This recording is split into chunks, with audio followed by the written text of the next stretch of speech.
Hello everyone, welcome to Wise Education. Today we will start a new topic.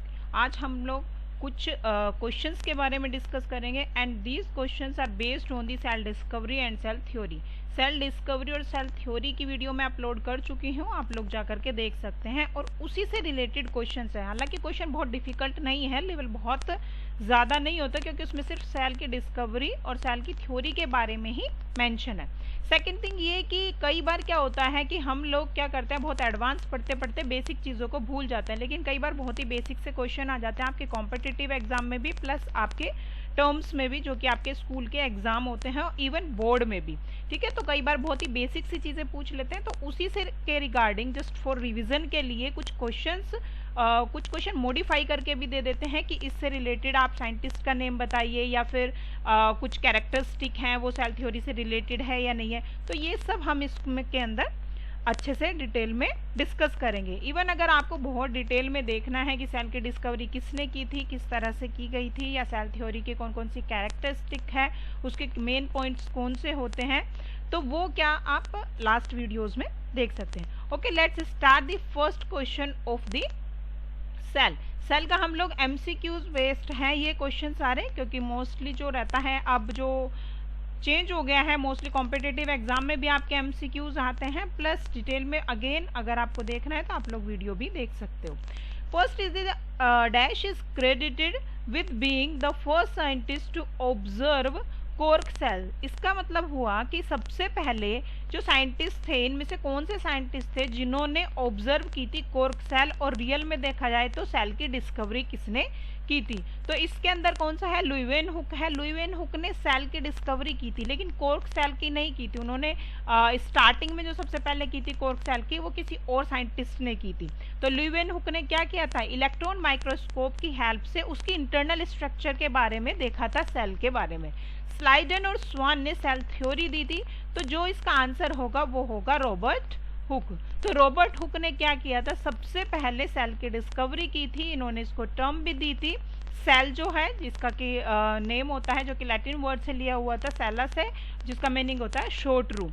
और इसका जो year है वो भी कई बार पूछ लेते हैं, वो होता है आपका 1665, राइट। तो आपको ये भी अपने माइंड में रखना है कि 1665 में रॉबर्ट हुक ने फर्स्ट टाइम सेल की डिस्कवरी की थी, और वो भी किस पर स्टडी की थी, कोर्क सेल पर। Next is an organ is made up of one cell is called. One cell से बना हुआ होता है, तो वन सेल के लिए हम लोग क्या वर्ड यूज करते हैं, ये मैंने बताया अभी तो वीडियो में, अगर आपने वीडियो देखी होगी तो इजीली इन क्वेश्चन के आंसर दे दोगे। नॉर्मली तो मोनो वर्ड भी हम लोग किसके लिए यूज करते हैं, सिंगल के लिए ही यूज करते हैं, लेकिन यहाँ पर मोनोसेल्यूलर कोई टर्म नहीं होती है कि वो मोनोसेल्यूलर है। इवन कौन सा जो हम टर्म यूज करते हैं, that is the unicellular. Unicellular हम एक सिंगल के लिए यूज करते हैं कि जो ऑर्गेनिज्म है वो कैसा है, अगर सिंगल सेल से बना हुआ है तो उसको हम यूनिसेल्यूलर बोलेंगे, और अगर ज़्यादा से बना हुआ है तो फिर हम उसको क्या बोलते हैं, मल्टीसेल्यूलर बोलते हैं।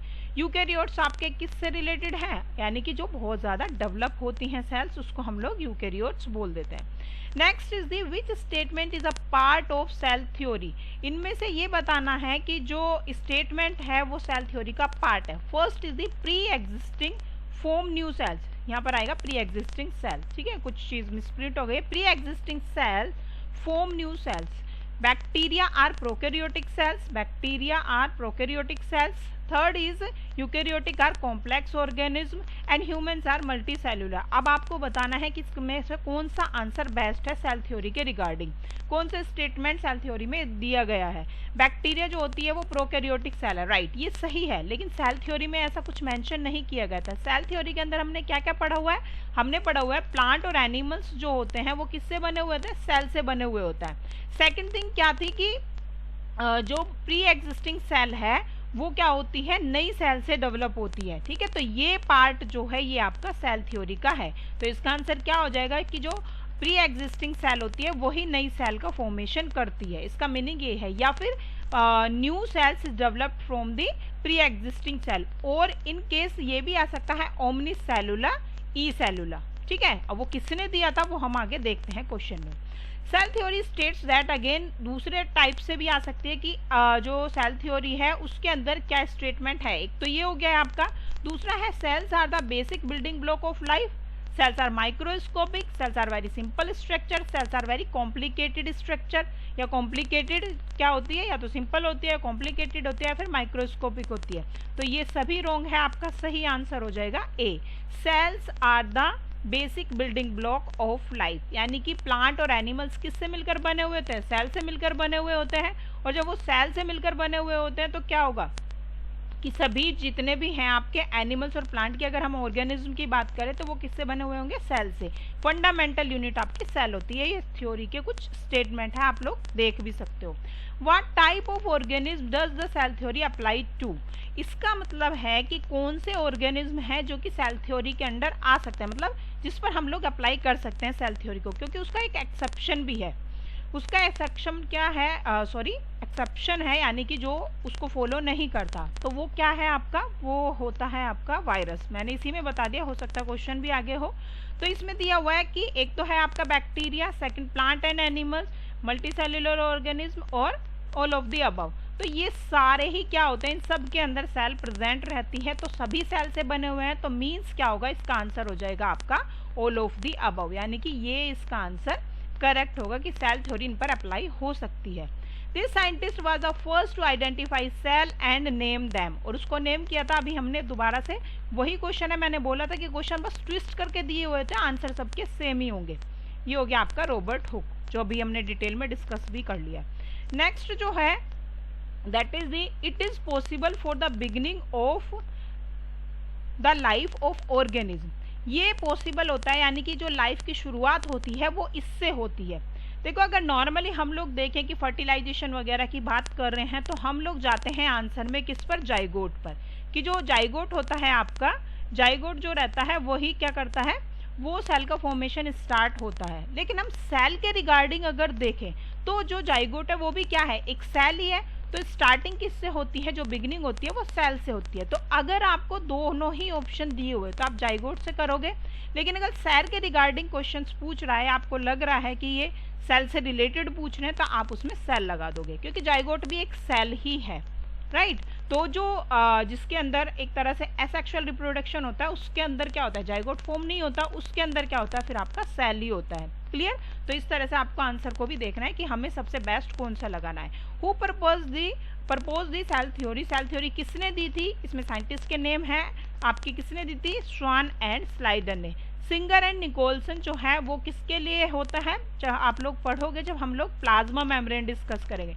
तो जो प्लाज्मा मेम्ब्रेन के मॉडल्स दिए हुए हैं, यानी कि प्लाज्मा मेम्ब्रेन कैसे प्रेजेंट रहती है, कौन सी यूनिट होती है, उसमें लिपिड होता है या आपका प्रोटीन होता है, कितनी कंसंट्रेशन होती है, तो वहाँ पर ये साइंटिस्ट के नेम होंगे। रॉबर्टसन भी उसी से रिलेटेड है जब हम प्लाज्मा मेम्ब्रेन डिस्कस करेंगे। हुक एंड ब्राउन, हुक वही पढ़ते आ रहे हैं हम लोग, सेल की डिस्कवरी की थी, और ब्राउन ने किसकी की थी, न्यूक्लियस की थी, राइट। तो next question is it is the smallest cell, सबसे जो स्मॉलेस्ट सेल है वो कौन सी है, ये बताना है। इसके अंदर आपका एक हो गया बैक्टीरिया, दूसरा mycoplasma, yeast, blue green algae. तो क्या आंसर होगा इसमें, मैंने आपको जब सेल वाला चैप्टर कराया था वो वीडियो आप देखना, उसके अंदर कुछ इंपॉर्टेंट पॉइंट्स बताए थे, उसमें ये गिवन भी है कि जो माइकोप्लाज्मा होता है आपका वो क्या होता है, आपकी स्मॉलेस्ट सेल होती है। और स्मॉलेस्ट में इसका साइज कितना होता है, इसका साइज होता है नियर अबाउट 0.2 यानी कि 0.2 माइक्रोमीटर, राइट। तो ये इसका साइज होता है। तो अगर हम माइक्रोमीटर को कन्वर्ट करते हैं मीटर में, तो ये नियर अबाउट आता है आपका 10⁻⁻⁶, राइट।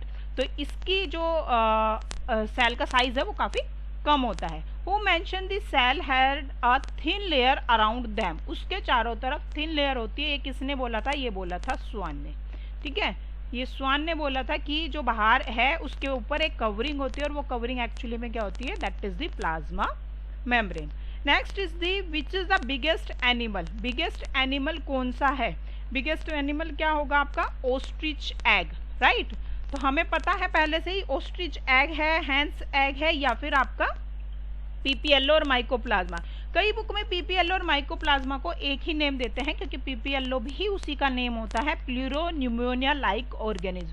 तो कौन सा होता है, ऑस्ट्रिच एग क्या होगा आपका, बिगेस्ट एनिमल सेल होती है, राइट। तो इसका क्या होगा, ओ माय गॉड क्या होगा इसमें, बिगेस्ट एनिमल सेल आपकी क्या होगी, वो होगी ऑस्ट्रिच एग, और इसका साइज नियर अबाउट होता है आपका 130 मिलीमीटर टू 170 मिलीमीटर। ठीक है, इसका ये साइज होता है। आप लोग नेट पर सर्च भी कर सकते हो, यही गिवन होगा। कुछ बुक में अलग दिया होता है लेकिन नियर अबाउट इतना ही देते हैं। Which of the following is the exception of cell theory? Cell theory का एक्सेप्शन कौन सा है, यानी कि सेल थ्योरी किस पर अप्लाई नहीं हो सकती? ये जो हमने अभी पढ़ा था, ये हमने क्या किया था, हमने बैक्टीरिया पर भी देखा था, उसमें प्लांट्स और एनिमल्स भी देखे थे, यानी कि प्लांट्स एल्गी हो गया आपका प्लांट्स का ही पार्ट, आपका फंगस हो गया वो एक एनिमल्स की तरह से हो गया। लेकिन जो वायरस होता है उस पर सेल थ्योरी अप्लाई नहीं होती है, क्योंकि वायरस के अंदर कोई सेल नहीं होती। ये किससे बना हुआ होता है? ये बना हुआ होता है आपका न्यूक्लिक एसिड और प्रोटीन से। ठीक है, कोई इस तरह की स्ट्रक्चर नहीं होती जो ऐसे कि पर्टिकुलर एक सेल की होती है, ना ही ये यूनिसेलुलर होता है, ना ही ये मल्टीसेलुलर होता है। क्लियर? तो ये इसका एक्सेप्शन है सेल थ्योरी का, ये इसको फॉलो नहीं करता। Next is the who discovered in cell in 1665। Again फिर से वही आंसर है, ये सबको आपको रट भी गया होगा इवन, कि क्या होता है आपका रॉबर्ट हुक होता है।